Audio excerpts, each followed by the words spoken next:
November is National Adoption Month, and at any time, over 400,000 children in the U.S.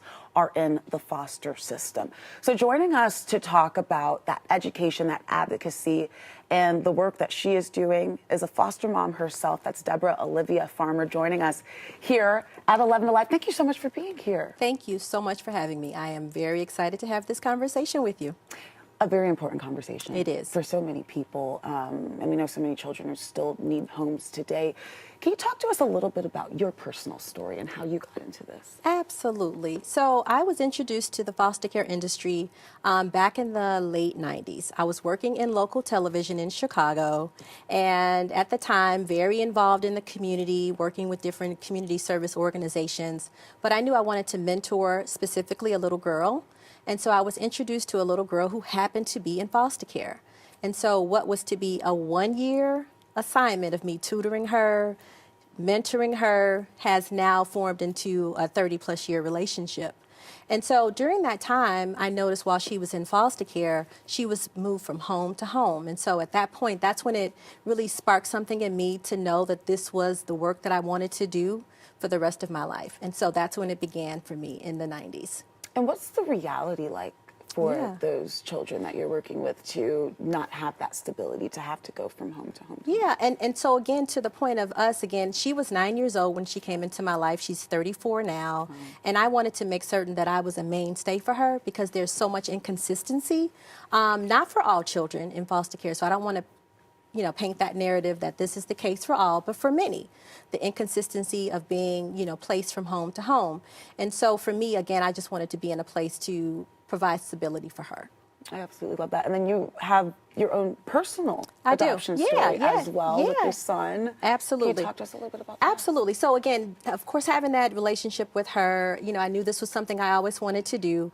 Of course, I got married later in life, worked the career path and all the things. And so I knew, again, this was not a fallback for me. This was something I always wanted to do. But then, of course, getting married later in life, of course, you had some infertility issues. And so, again, I had gone through that process, and then I adopted my child actually through foster care, through the foster care system.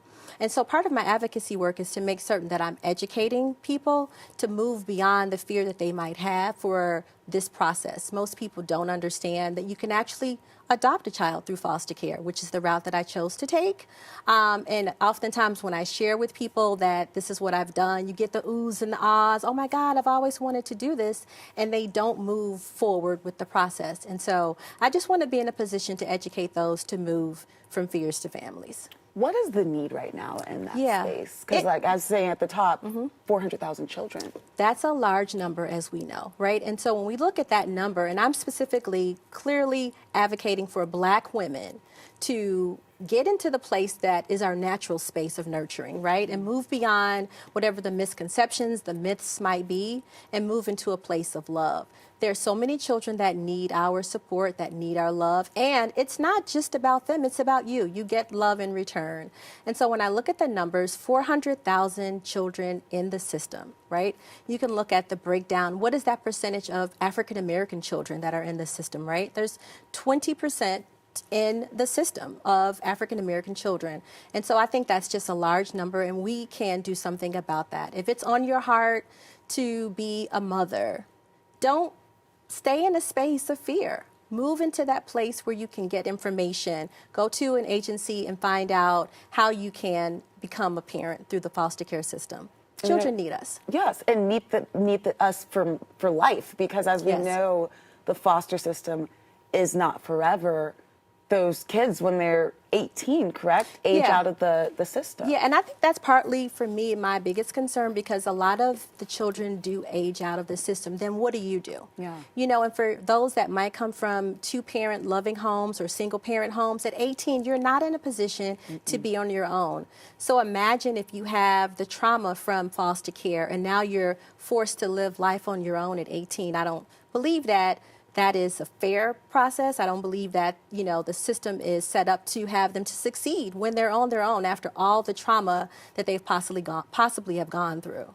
I mean, caring for the youth is something that you hear a lot of politicians talk about. Yeah. Of course, here in Atlanta, Mayor Andre Dickens had his year of the youth. Yes. Of course, talking on the federal level about the abortion ban, making sure that babies are born. The question is, what happens after the babies are born? How are we taking care of them? What are you seeing on just the policy level, either in Washington or here in Georgia, and what needs to be done? I think there needs to be more support around mental health, right? When you think about the trauma that happens, most of these children come from broken situations, and they might go into a family that's there to set them up for love. But if there's still trauma there, there needs to be some support around mental health support.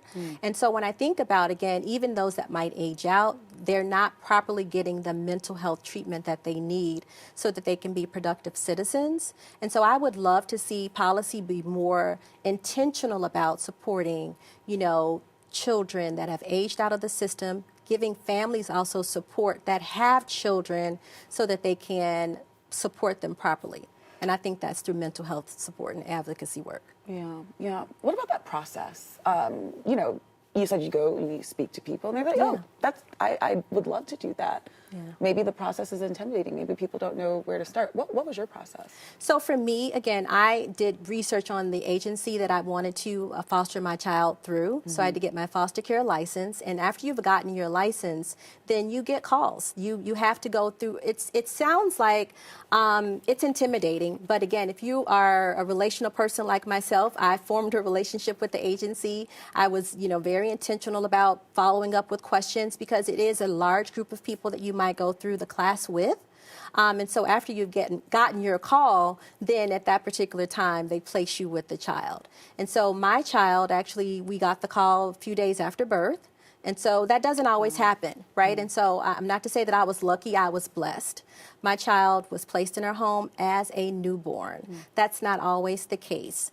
But for those that get children that are placed a lot later, I'm hopeful that they get the support that they need to navigate through that process. On a personal level, how has that experience been for you as a mom of an adopted child? Yeah, so my son's 10 years old now, right? And, you have the ups and the downs, right?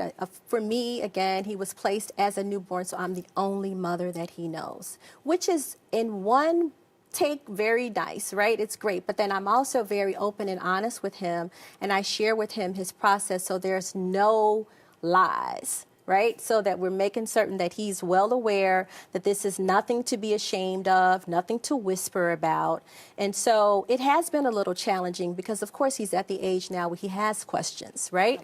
And so in asking those questions, I'm making certain that I'm able to give him a positive, a truthful response, and when I'm not, I'm able to get support so that I can provide him what he needs. Yeah, and that was going to be my next question for children who, grow up and wonder, well, what happened to my mom who gave me birth or my dad? How do you navigate? And then you got Joshua as a newborn. What about a 16-year-old or a 15-year-old coming to a home? And how could foster parents and people who are looking to adopt navigate those situations? And I think that's where a support system is necessary, right? And so most of these agencies, you have to keep in touch with them. They have classes to help you go through the process. There are groups, community organizations. What I have found along my process here is there are tons of advocacy groups that you just partner with.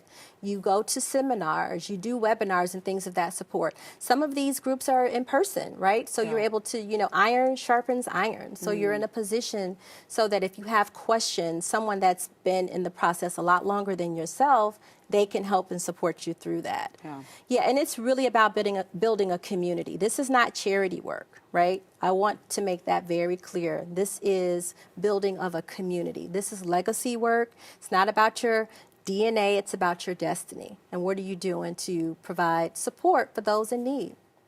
That's amazing. On the policy note, what would you say you're most concerned about right now?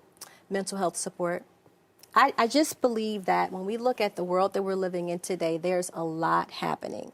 And so to be able to provide a child that may have come from a broken support system, a broken family, entering into the world, they're going to need mental health support.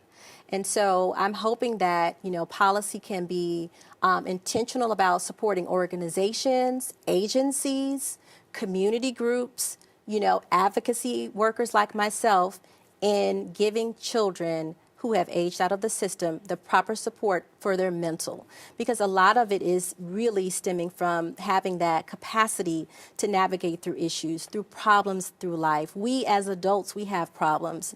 We need therapy as well, and I believe that these children need that type of support. And I'm really hoping that our politicians lean more into that space and provide the mental health support that's necessary. And what are you most optimistic about? I think that, again, I'm finding that there are a lot of players in this space that are really intentional about advocating for a better future for children.